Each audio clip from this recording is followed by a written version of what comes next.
qui existe à Bamako, qui était dupliqué à Reims justement et qui a une longue histoire. Je pense que c'était une cérémonie qui valait la peine. Nous sommes à une période où il faut rappeler l'histoire, où il faut, disons, replacer les choses dans leur contexte. Je pense qu'en ce sens, cette rencontre était vraiment la bienvenue. Ok, on me signale qu'on peut même enclencher avec ce thème des 100 ans de l'armistice. Serge Daniel, 100 ans de la fin de la Première Guerre mondiale en tant qu'Africain, qu'est-ce qu'on peut maintenir là-dedans?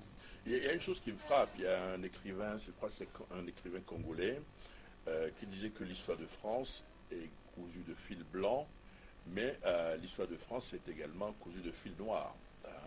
Donc, pour parler de la contribution africaine à cette guerre-là, mais vous voyez, les choses évoluent. Vous savez, le nationalisme, c'est la guerre, quelqu'un l'a dit. Il faut évoluer. On ne peut pas aujourd'hui se refermer, dire nous allons vivre en autarcie. Ça ne peut pas marcher. Regardez l'Allemagne et la France. J'ai lu aujourd'hui, avant de venir, que c'est bizarre qu'aujourd'hui, l'Allemagne est plus proche de la France. Évidemment, les deux pays sont les moteurs de l'Union européenne, alors qu'à l'époque, les tirailleurs, les Africains ont soutenu la France contre l'Allemagne. Est-ce que vous voyez? Donc, le souvenir que j'ai, c'est que il faut faire évoluer les choses, il faut pardonner, il faut voir l'avenir, mais de l'autre côté, l'histoire de France est également cousue de fil noir. Bruno Dito Segbedi, sur ce centenaire. Oui, ce centenaire, je crois que c'est l'occasion surtout de célébrer l'Afrique. On en parlait de l'armée noire et le fait que les tirailleurs ont volé au secours de la France face à l'Allemagne, la France avec les autres alliés. Et donc cette célébration, je crois que la communauté internationale veut mettre en exergue le rôle du continent noir et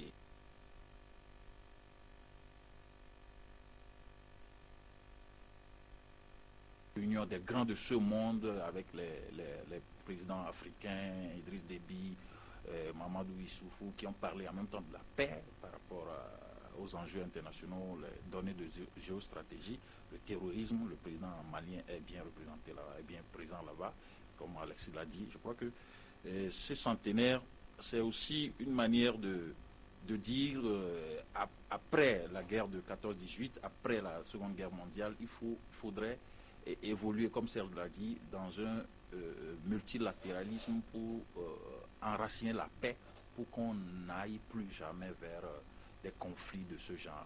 Maître Konaré. Moi, j'en retiens que sans l'Afrique, la France n'est rien. La puissance de la France dans le monde, son rayonnement tient surtout à l'Afrique et tient également à la conservation de son ex-précaré colonial, d'où sa présence dans le Sahel à travers différentes opérations. Il est bon que la France positive cette présence-là, en faisant en sorte que les peuples africains ne la perçoivent plus comme un envahisseur ou un occupant néocolonial. Surtout au Mali où les tensions montent dans le nord, il est bon que la France corrige son image en favorisant la paix. Et la deuxième chose que je vois, il faut que la France paye sa dette coloniale, sa dette envers les tirailleurs sénégalais, sa dette envers les Africains qui sont allés la sauver 2 fois des griffes de l'Allemagne. Alors, en payant, comment payer cette dette? Il s'agit de ne pas faire obstacle à la migration des Africains. C'est-à-dire que ne pas nous considérer comme des moins que rien. Faire en sorte que par mesure humanitaire, les migrations soient facilitées pour les personnes qualifiées et pour les personnes les moins qualifiées, aider l'Afrique de manière à ce que les personnes ne se sentent obligées de migrer. Ok, Alexis Lambry, on a l'impression qu'on est fier, orgueilleux ici en Afrique, au Mali, par l'intervention française au Mali. On oublie que quand la France avait été occupée,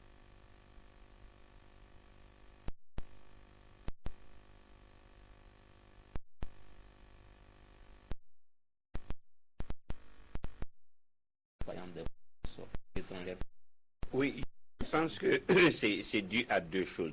Je retiens vraiment de la cérémonie de Reims, ce qui était bien, vous aviez un grand intellectuel du continent comme l'écrivain congolais qui a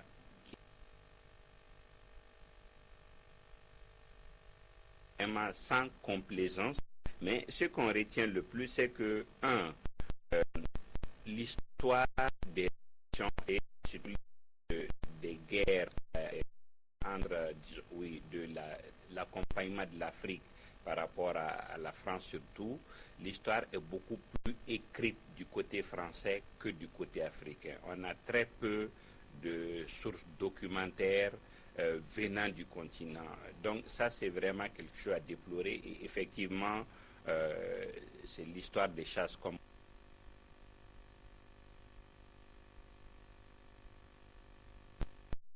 qu'on s'approprie certaines choses sans complaisance et qu'on avance.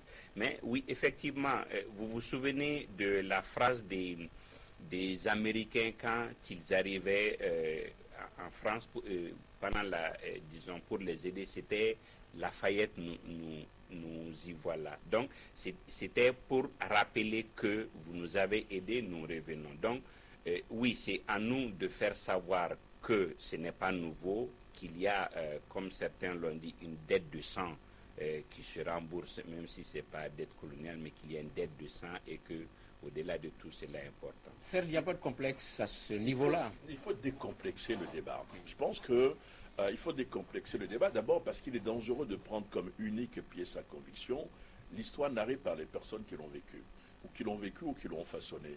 Je ne vois pas, moi, par exemple, je ne suis pas quelqu'un qui est pour la repentance. Moi, je n'étais pas né à l'époque. Je dois assumer parce que c'est un héritage probablement culturel, c'est sûr. C'est pas, si c'est génétique, c'est que c'est héréditaire. Hein. Et moi, j'assume. Ce qui m'importe, c'est d'aller de l'avant. Et la France a se tiré d'affaire lors de cette guerre, c'est évident. La France nous a aidés à un moment, c'est évident. Où est-ce que nous en sommes aujourd'hui? Voilà, moi, mon débat, c'est cela. Qu'est-ce que je fais, par exemple, en tant que dirigeant, pour mon pays? Qu'est-ce que je fais en matière de politique de santé pour mes populations, en matière d'éducation? Je ne vais pas vivre que du passé. Un passé souvent mémoriel, d'ailleurs. Okay. Il y a également un autre courant, une autre opinion, Bruno, qui pense qu'il faut faire table rase du passé, qu'il faut regarder vraiment l'avenir. Qu'est-ce que vous en pensez? Je ne suis pas trop, cette dynamique-là, cette lecture des choses, parce que quand on fait le parallèle, c'est là qui est allé au cours de la France métropole, la colonisatrice plus tard. Et après, cela s'est arrêté là. Même les récompenses que les tirailleurs avaient méritées ont mis du temps à se concrétiser. Il y a eu une forme il y a un courant de réclamation pour qu'il y ait des forts, des monuments pour rendre hommage à ces tirailleurs. De l'autre côté, quand la France est venue sauver le continent, enfin sauver nos pays, intervenir, c'est dans le cadre de la lutte contre le terrorisme, une guerre purement asymétrique. Alors que quand nos tirailleurs étaient allés, la guerre classique, c'est la Première Guerre mondiale, la Deuxième Guerre mondiale, la France face à un groupe, ou bien la France et ses alliés. Donc, le point sur lequel il faut insister maintenant, c'est après l'intervention salvatrice de la France, par exemple, par rapport à l'opération Serval, le problème s'est enlisé. On a comme l'impression que la France pouvait mieux faire par rapport à la situation à Kidal.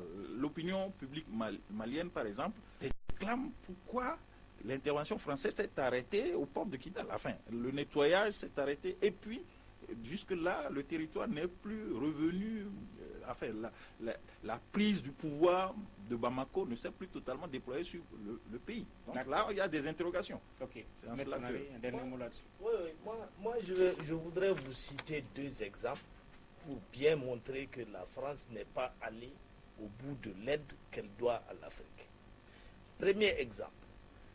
Après le débarquement de Normandie, le président américain Roosevelt, qui était qui avait la plus forte troupe parmi les alliés, s'était mis en tête de d'installer un gouverneur militaire à Paris, une fois Paris libéré. De Gaulle a dit non. La France n'a jamais quitté la guerre. Si Pétain a abdiqué, les autres Français ne l'ont pas fait. Paris sera gouverné par les troupes françaises, c'est-à-dire les représentants de la France libre. Et joignant le geste à la parole, De Gaulle a ordonné à Leclerc de foncer sur Paris, quitte à être attaqué par les troupes américaines. Pourquoi la France s'est arrêtée à Kidal? N'a pas voulu que l'armée malienne aille jusqu'à Kidal lors de la libération des régions nord du Mali. Deuxième exemple, après la Deuxième Guerre mondiale, l'Amérique a initié un plan Marshall, n'est-ce pas, un plan d'aide économique massif au profit de l'Europe. Est-ce que la France a fait ça pour l'Afrique? Donc je pense que la France peut mieux faire. Qu'en réalité, ce qu'elle est en train de faire est largement insuffisant par rapport au sang qui a été donné par les Africains pour la libérer. D'accord, c'était la petite respiration historique pour ce débat du dimanche.